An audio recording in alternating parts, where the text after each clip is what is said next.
put it on one of those canning jar lids, within 20-30 minutes it will turn it black. Because it just pulls the metal up that quickly. Will it actually over time, like strip the ceramic part that covers the metal Oh yeah. on the can? Because I looked, I had a jar and I, what the hell happened to it? Yeah, coconut cream. You know, 50 years ago, you know, when I was a child, almost all soaps were made with predominantly coconut fat, coconut oil. Even the laundry detergents. Which is a great case. Well, it was wonderful, you know, but now everything's petroleum. What about eating the coconut in, comes in a jar at the health food store, the organic? That's heated. It's not raw, it's not unheated. It's heated. Yeah, anywhere from 170 some degrees to 250. So it's not raw. And it'll be terribly solvent reactive. It'll be just like olive oil.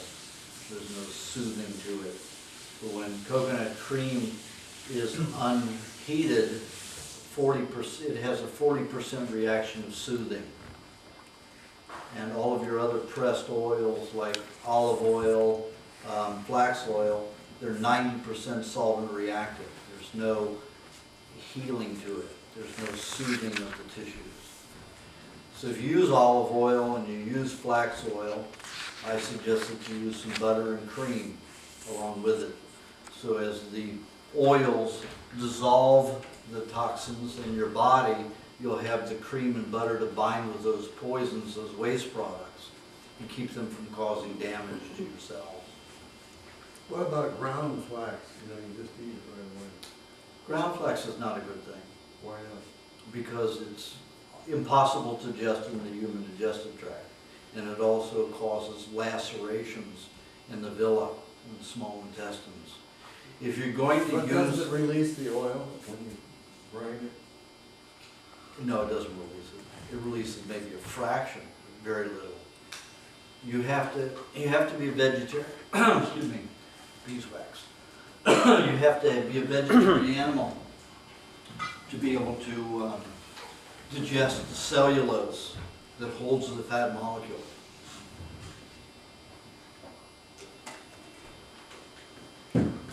You said the cellulose that holds the fat molecule? Right. All fat and proteins are bound within the cellulose structure, and it takes a vegetarian animal to do that. As I've said in the books, that a vegetarian animal has 2.5 times longer digestive tract than we do. They have 2 to 4 stomachs. We have 1. They have 60,000 times more enzymes to disassemble the cellulose molecule. So, and it passes through their body in 48 hours. Goes through us in 24 hours. So the most we get is some enzymes and some vitamins and some bulk. But you only need the bulk, the fiber if you're eating cooked foods. On a raw food diet, it's completely raw. It's not beneficial to have cellulose in your system because it will turn it alkaline.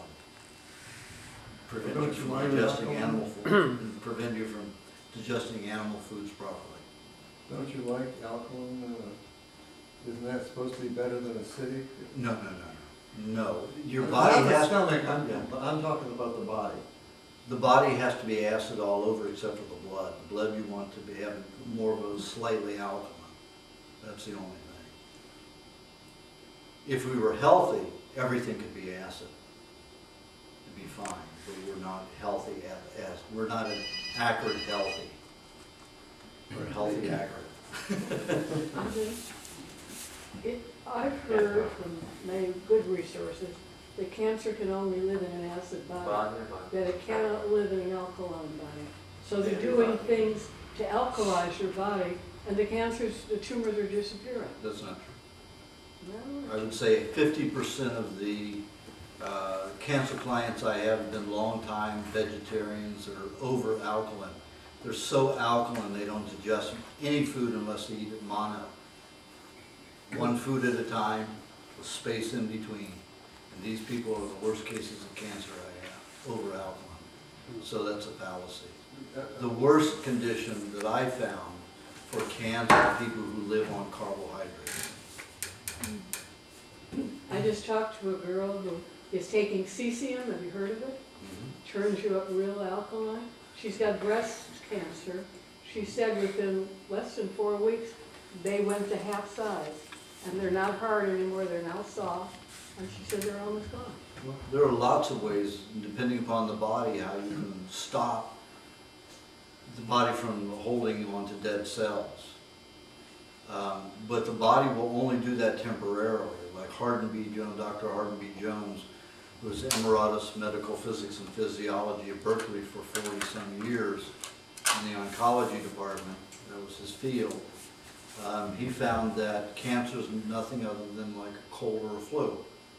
Your body will collect dead cells until the liver can get back to working again and start dissolving dead cells. So you just don't attack it in that time when the tumors are developing. Because he said that if the medical profession got a hold of you, he went over the statistics and he found that all the people who had been diagnosed with cancer and had one or all 3 treatments lived an average of three and a half years. The people who were diagnosed with cancer and refused any kind of medical treatment lived an average of 12 years. So what he found was 76% of all cancers will reverse naturally on their own if you don't do anything. Change your diet or anything. Really? Yeah. So he said you just have to leave them alone. Treat them like a cold or flu, let them run their course. And of course, if you eat fats, you're going to be able to start producing solvents to dissolve them and get rid of them quicker. Have you heard of the theory that cancer is caused by this hormone, that's the same hormone that makes a baby grow in the uterus? They've accused 14 different hormones over the past 50 years for cancer. Medical profession, and you have to understand, the pharmaceutical community runs the medical I profession. know that. The pharmaceutical community wants you keep in hope and keep you thinking that they're finding the answers. So they put all this propaganda out constantly, feed it to us constantly. So you keep going to a drugstore and keep going to the doctors and being fed medication and getting drugs. You know, Ralph Moss is the one who's written up on this. He's not with the medical profession. He's a physicist. I know Ralph Moss. And Ralph Moss is a biochemist. He's not a physicist, he's a biochemist. And he worked on Laetrile, and basically he's still a biochemist. He looks at everything as not alive, but a chemistry, a laboratory. So he's still not clean. Although when he did a review on my book, he says I went out and bought all the things he recommended. I didn't recommend it. So What did he buy, all the food? all the food that I recommended. I just want to ask, when you're talking about pH. Well, let's keep it going here. Answered your question enough about the raw eggs? Yes. Okay, your question, go ahead. Can I ask about that, or just ask another question? My question. Pull your question up. Well, my question is that I just started on your diet about 3 months ago, and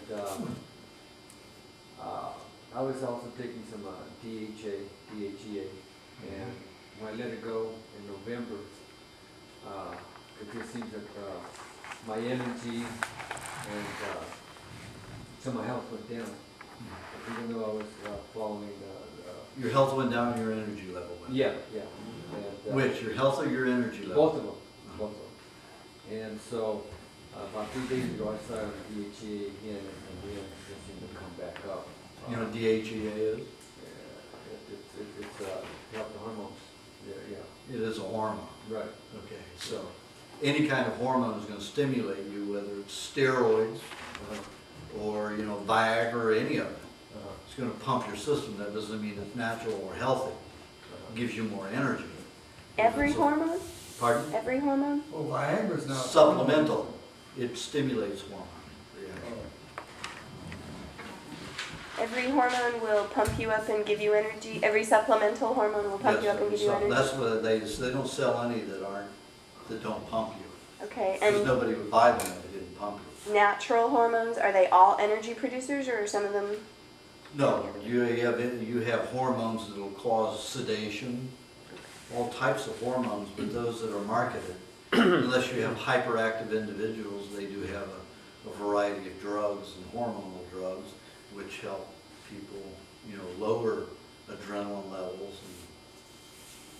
One of the reasons I was taking it was because of my thyroid. I realized that I've been doing this iodine test where you put the iodine around the stomach, and basically it should stay there 24 hours to indicate that your thyroid is doing okay or you don't need any iodine.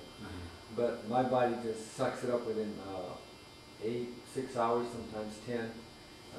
Put it on at night, and by the time I get up, it's gone. And I understand, the thyroid and the adrenals are working together. And so I'm trying to kind of maybe balance this out a little bit, or to kind of help that Well, out. that's the problem with chemists. They don't look at biochemistry as different from chemistry. They see it only as chemistry. The problem with iodine, when it is free radical and it is not in a bioenzymatically bound ionic situation, it is caustic. It is also radioactive. So iodine is a dangerous supplement.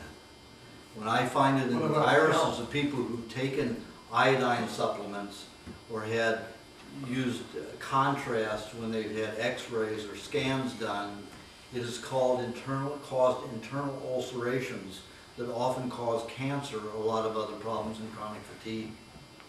So the iodine that you put on your stomach and absorb, you don't know where it's going to go and what it's going to damage. It is not a natural iodine. Okay. If you want a natural iodine, eat oysters or clams. You'll get it concentrated and you won't have any problem. Clams? Raw oysters are Raw really oysters good. and clams. Yeah. How about kelp? Kelp is indigestible. It's a cellulose again. In fact, it's more complex. Seed vegetation, sea cellulose, is more complex than the earth cellulose. Much more difficult to break down. So is nori part of the sea vegetables too then? Pardon? Nori and All of it, yeah. Nice.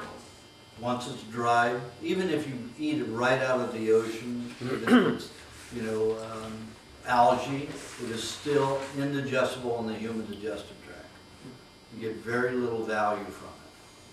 Fish are made to eat it. Vegetarian animals, herbivores are made to eat vegetation. We are not. We don't have that kind of system. There are apes and there are tribes which can do better than we do as a civilized society digesting vegetables. And they can digest more than we can, but it's still maybe only 40% instead of the 20 to 30 that we do. So it's still not beneficial in the long run for them to eat very much of it. And that's why they don't. The Samburu, Fulani, Maasai tribe, they hardly ever eat any vegetation. They just live on milk, blood, and meat. Fulani mainly live 90% on milk, raw milk. Who's Fulani? Fulani, F-U-L-A-N-I, Fulani tribe. What In about Africa. salads? I said, does that have any value? That's what I'm saying. Well, if you're a cooked fooder, yes. If you eat cooked food, you have putrefactive matter. You do have a loss of enzymes and vitamins. So if you eat a salad with a cooked meal, it'll provide some enzymes and vitamins, and also provide fiber to help push the stuff that's not moving through, because it's cooked. But on a raw diet, it will over-alkalize the intestines, and you won't digest your meat and dairy and other animal products properly, eggs. And it'll interfere with proper digestion. Also, if it gets very alkalinized in the colon, your E. coli is completely incapacitated, even if it's slightly alkaline there. And E. coli is responsible for synthesizing your B vitamins and amino acids that back up your lymph system, which is basically your immune system. So on a raw diet that's, 80% raw, salads are not something to have very often. If you're 100% raw, you shouldn't have one, but on maybe once a year, once every 6 How months. about tomatoes? Tomatoes are not a fruit, not a vegetation, they're a fruit. Oh. They're a bland fruit. The only cellulose part of it that's complex cellulose is the skin. How about avocados? Avocados are a fruit. Anything that's a produce of a plant is a fruit. If it's a leaf, stalk, or root, it's the vegetable. Okay. That's what's so complex. So with tomatoes, would it be best to skin them if you want to avoid? No, there's so little skin. Okay. Sure, look at the skin, and it's very tough. Yeah, So it'll just pass through you. Can I touch on something? And it's acid, so you don't have to worry I about was it. gonna say, as far as, remember what I just kind of mentioned to you, is there a reason why, the drought that I had and the chronic fatigue that I had, Well, you have to understand, any kind of hormone supplement is going to give you a boost. That doesn't mean it's healthy. okay. And often it is not healthy. But people don't like, they don't want, it's an alternative to having coffee and other chocolate, other nerve stimulants. So it's something that I have to go through like a detox to kind of, just let it go natural and, Well, it depends on what you're eating. You need to eat lots of meat if you're fatigued. Meat and fat together. And if you're not eating meat and fat together, you're not going to build your own hormones. If you're eating them together and you're eating enough, you're going to build your own hormones. And they won't be toxic. DHEA is toxic. Stores in the nerve endings. Can cause the cancer to progress very rapidly when it collects enough in the body. So the same is true for thyroid supplement. Oh, it's even one of the thyroid's one of the worst. So- Brain tumors. So, but if someone's thyroid is not working, then, There are, all of your glands can supplement for other glands. You have parathyroids that I've seen, I would say probably 50% of my clients have malfunctioning thyroids. But their parathyroids are very active. They're way overactive and they're making up for the inactivity of the thyroid. The adrenals can overproduce and the body can convert some of that adrenaline into any other hormone to supplement in the body. People just don't eat enough raw meat and raw fats together to make sure that the body can do its balancing act. Most people are shoving cooked foods into themselves all the time. Well, the heterocyclicamines, the lipid peroxides, the acrylamides, all the poisons that go with it without the vitamins and enzymes, their body can't function properly. So when you're on this kind of a diet, you have to have a different thinking. You don't go out there for supplementation. and that doesn't tap your adrenals or overstress them if they're trying to make up for low thyroid issues or anything. If you're eating properly and those are healthy glands, no. Look at it this way, the stress in our environment is very minimal. If you go out and live outdoors, where you're living outdoors every minute, you're out in the wind, you're out in change, the temperature changes, you're dealing with the sunlight, you're dealing with the coldness of the night, you're dealing with wind chill factor, that's stressful. And you can imagine living in Alaska and going through it, and these people are going to live in Alaska and do that. And they do it very easily as long as they're on these raw foods, which are predominantly fat and meat. And they can handle it all easily and be one of the happiest races in the world. If you're eating properly, your body can do a lot and handle what little stress there is in our environment. The worst thing we have in our environment is pollution. Air pollution, water pollution, all of that. If you can get beyond that, eat well enough, then it won't affect you as much. So you're saying if someone has a very low thyroid, not to take even natural thyroid? Absolutely. Well, if you're going to take, if you want a natural thyroid, take thyroid. Eat a thyroid gland. That's the only natural thyroid you're going to get. Is that dangerous? How do you monitor to not get too much that way? You eat? Well, you just eat one, and how long it takes you to start feeling fatigued again or lower energy, which is, usually comes with a low inactive or low lowly active thyroid or an inactive thyroid, and then you just eat it again. When I first ate one, it lasted for about 3 months. The next time it lasted for 6 months. The next time it lasted for 12 months. The next time it lasted for 18 months. The next time it lasted for 3 years. Where do you get it at? There are sources. Your sources, Yeah. okay. Now I remember, Check with Kathy if you want sources. All right, okay. with regard to that, I remember you mentioning that sometimes the thyroid might be malfunctioning because it's loaded with toxins, and so an individual might want to take a certain amount of time to clear it before they start eating glands to help rebuild it. No, Is if that you're kind of eating that one? high glands, High gland. you might want to wait so you've strengthened your cells a little bit. So you're But talking, if you're eating, fresh thyroid, that's fine.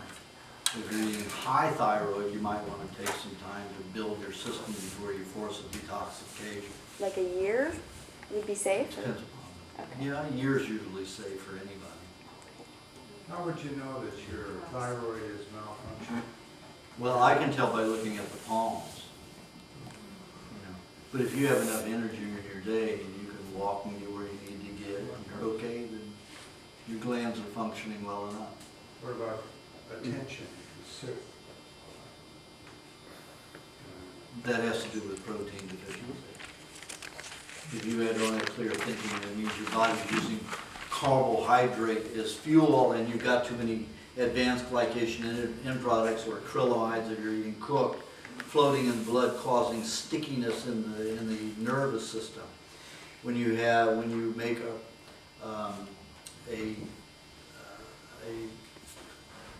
when you use pyruvate with the use of glucagon as your nerve fuel instead of carbohydrate, you only have a 7 to 8% byproduct of advanced glycation end products. That isn't sticky.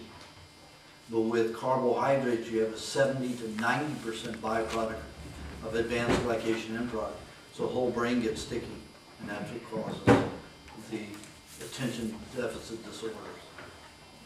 But if you start your day off, after a juice, an hour later, you start your day off with a meat and fat, you're going to be clear thinking. And So save your fruit for the afternoon. If you wait till lunchtime or noon to eat the meat, it's too late. Huh? Too late. That may be what I Too late. Should be within an hour and a half of getting out of bed. No wonder But it's even better if it's not an hour and a half. You get up and have the juice immediately, and 45 minutes to an hour later have your meat meal, you're going to function and think a lot better. You have more clarity, more focus, Even in the middle of the afternoon. even in the middle of the afternoon. Because it burns slowly. It isn't like carb. It doesn't burn up in a massive combustion. Okay, next question. Well, one of my questions that you already answered was about the body being too acid, that cancer grows in an acid base. And what about a hiatal hernia with acid backing up in your throat? What can you do to stop that? Well, I mentioned that in the book. The hiatal just means that you have a lot of toxic. One of the places where the stomach secretes its hydrochloric acid is through the stomach walls, and it can also absorb into it.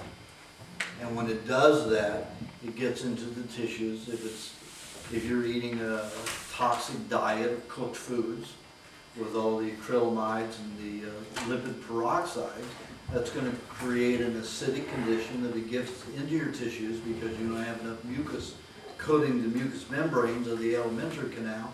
It's going to absorb into those tissues. And when it does right into the hiatal, which is the membrane from the stomach and lungs, it's going to cause heartburn and dumping because it will dump its acids right into the esophagus.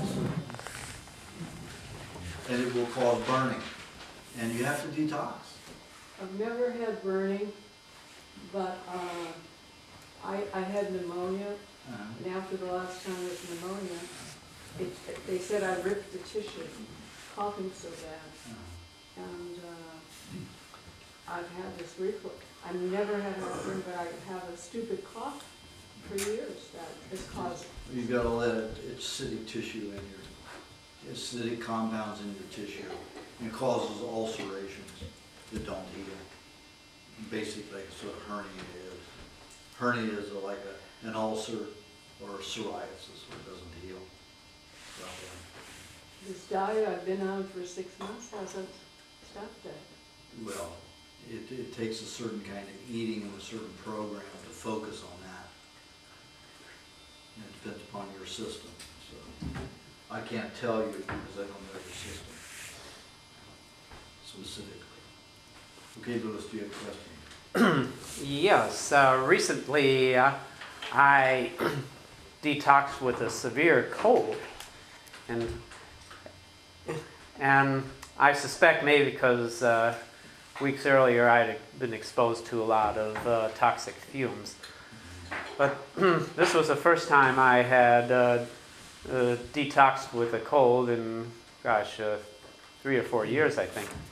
Anyway, it was quite severe, and I followed the recipe book for what to take when you have cold or flu symptoms, and the fruit shakes and the pain formula and all that. But my question is, why did I feel so severe? The most severe headaches I've had in a long time the first night. And I just had to go through it, and by taking these detoxing formulas, did that make it more severe or less severe? Just what was exactly the role of the detoxing formulas in my case? Well, you've asked the questions, I mean, if you have compound answers. Whenever you have a detoxification like a cold or a flu, it is the end of a detoxification. Your body may have been breaking down tissue for months, even years. Either you had a viral or bacterial or parasitical in there eating up the decaying tissue, or the virus dissolving it. Collects in the lymph and other tissues. Then when the body's ready to dump it out the mucous membranes, that's when you have the mucus flow. Like after having the Novocaine here. Every 3 days, I go through, my eyes just start creaming, literally get a cream out of my eyes. And the nose starts running. And it may last a couple of hours and then go away for 3 or 4 hours and come back again. But it happens only 1 day every 3 days. It's the way the body expresses it to get rid of it. But when you're going through a cold or a flu, that is the end of a very long cycle of detoxification. So that's the healing crisis where you're getting rid of the bacteria, you're lowering the bacteria levels, you're no longer manufacturing the viral levels for the solvents to dissolve tissue. Now, viruses are not alive, they don't self-replicate. It's like saying Tide, because it's in everybody's home, self-replicates. We have industries in the body, sub-laboratories, sub-particle laboratories that produce these soaps called virus. Virus dissolves cells and tissue that bacteria and parasites cannot eat because it would kill them, it's too toxic. So the body builds viruses, which are soaps, to dissolve it. Medical profession loves to scare you with viruses. They're going to get you, they're contagious. It's bullshit. Is Tide contagious? Is what? Tide? Tide contagious? Tide, the soap. Soap. I think so. No. So you're saying the viruses, they have a certain, like job to deal with parasites or something? What did you say? No. I didn't get what you said. Parasites and bacteria can eat organic tissue, break it down, even if it's toxic, and eliminate it from the system. If it is too toxic with our industrial pollutants, the body has to use solvents, like virus, to dissolve these compounds. Those wastes are highly toxic. You take a vulture or a crow and they'll eat this whole animal and they'll put a turd out this big the next day. They've reduced this huge animal to a turd. That's what, and that's the toxicity. It prevents a lot of pollution, air pollution, gas pollution in our atmosphere. That's what viruses and parasites, bacteria and parasites do. When the body uses virus, it isn't the same thing at all. It does not consume it. It is a solvent, it is a soap.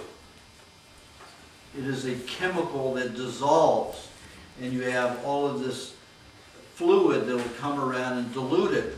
So you have this vast amount of waste product.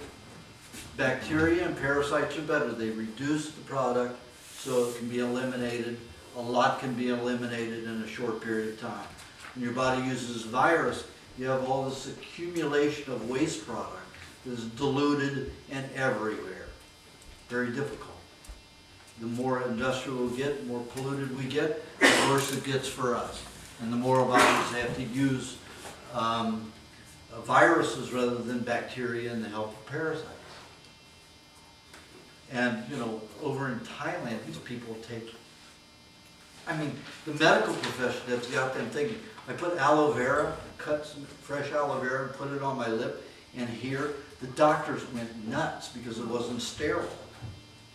And they've got all of these people thinking that if you come in contact with somebody, and about every 3 or 4 hours you have to take a shower. So some of these people take 4 to 8 showers a day, and they use soap after soap after soap. That soap gets into the body and keeps destroying bacteria. So the only thing they can use to dissolve anything in their system are viruses, which is a lot more toxic. If you use bacteria and parasites, it's easier. So they've got, all the medical profession has these small third world countries completely brainwashed. And most everybody here in this country too. Everybody's afraid of everybody. Look at Hulda Clark running around with gloves. You won't touch anybody. Who's that? Hulda Clark, Dr. Oh, yeah. Clark. And you take anti-parasitical material, drugs to get rid of your parasites. Best friends, they want to kill your friends. The flu shots are out now. Pardon? The flu shots are out. And they say people are being killed from the flu, but that's not from that. Some people have died from the flu shot. Oh, that's Yeah, what we they- got from the flu shot. You're saying that viruses and parasites and all these other things, they're actually, we don't. They're contact beneficial. them- We don't contact them through the air or objects that we touch, but we just have them in us? Is that- Well, if you're swapping slobber, if you're kissing somebody, rubbing tugs around, you can exchange bacteria. But otherwise, disease, if somebody is sick, and my son was just sick, and he had the flu, and I didn't kiss him on the lips, but I kissed him, even while he was sick, but I didn't touch it. Well, you can't catch it. Like I said, you didn't read my book? Sort of. Well, I said in there, contagious is over, it's like bears come out of hibernation. You have bacteria and parasites that come out of hibernation in your body when the atmosphere and time is right. So they're in your body. Correct. So that's why it seems slightly pandemic. People get it all at the same time, the same kind of bacteria. Well, that's because they're coming out of hibernation. And you have a 7-year cycle. You've got about somewhere around 60 varieties of bacteria that feed on different parts of your body. And only certain ones can come out at certain times in this 7-year cycle. And people get the same ones. Well, they get the same ones because that's when they come out of hibernation. Not because they're contagious, but the medical profession gets you to run to them and take their medications and everything. The pharmaceutical houses and medication, because you're in fear. Because you don't understand. It's got nothing to do with contagious. Yeah. If disease were really contagious, everybody would be sick. You said parasites are good? Uh-huh. What about something like amoeba that can kill you? It's a dangerous parasite, amoebic dysentery. If amoebic dysentery were dangerous, everybody in the third world country would be dead.